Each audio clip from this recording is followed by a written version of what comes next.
This is called Cassandras Creed.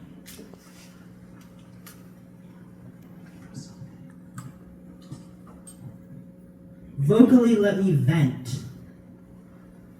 Generally I'm genuine, sometimes I'm a snake. Great. So I'm gregarious and grateful for company, but come on.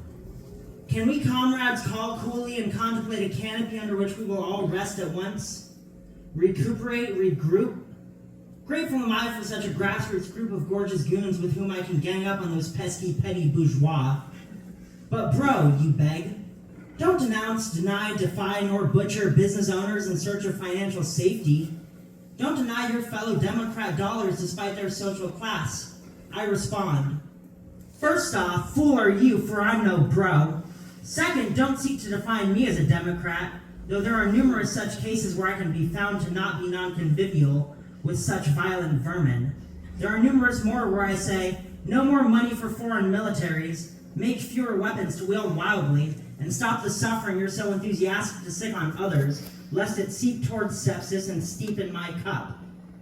Such impropriety peddled wildly will only bring about bodies and bodies and bodies and bodies, broken and bleeding upon yon barren badlands.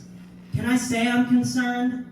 I condemn communal gardens lest they feed fools such as you. I contemplate coinage with one's own countenance uncanny. Can I tell you in a tyrant's way to turn thrones towards walls and wail willfully whence we came? Can we come together and try to trick truthful tellers into trying to get such tearful tattletales to tackle and in God's name triumph?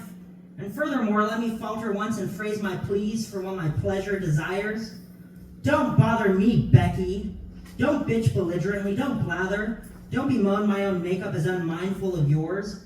You may simply smirk and state your case against what I say, so that I may at once deny that straw man you've built, broken against another me.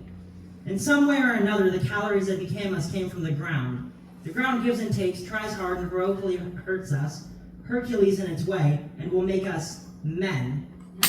And yet men we are not, women and children, although more than most all children to the chaos which precedes us, alongside universally agreed upon opinions like, dust does define us as itself, finite lives means finish lines continue from dusk to dawn to dust, returning riders and first-time farers find finality in the dust they find themselves becoming.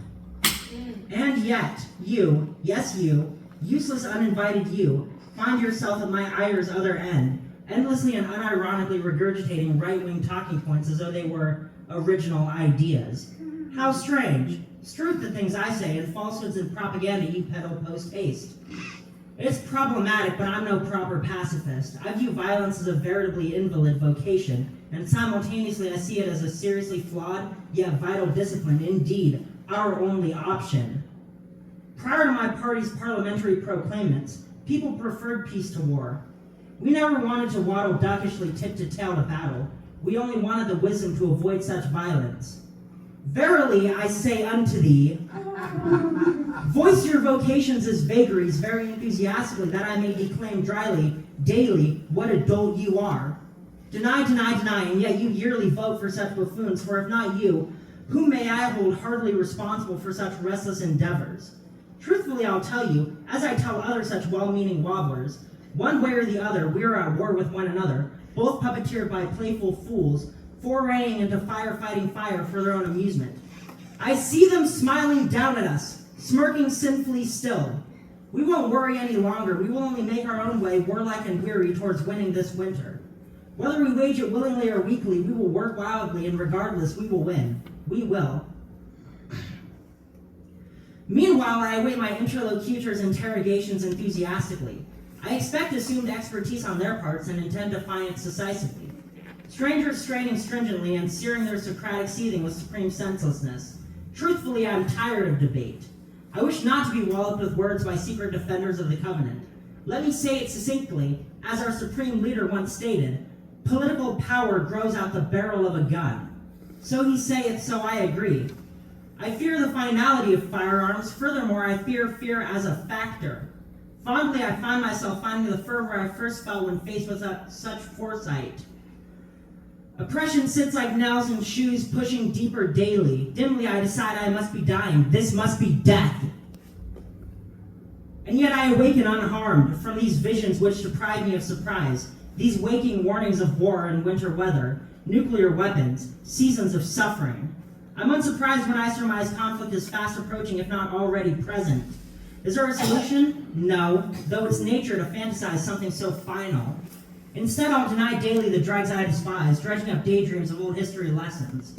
Sorry souls sent thoughtlessly to death by thugs who hide their faces, sadder sods who seem to eradicate those deemed lesser. I find it so simple to place my feet inside their shoes. Fear the possibility of similar such fascists finding me as persona non grata, thanks to something so small, so silly, so simple as strands of DNA. Thank you.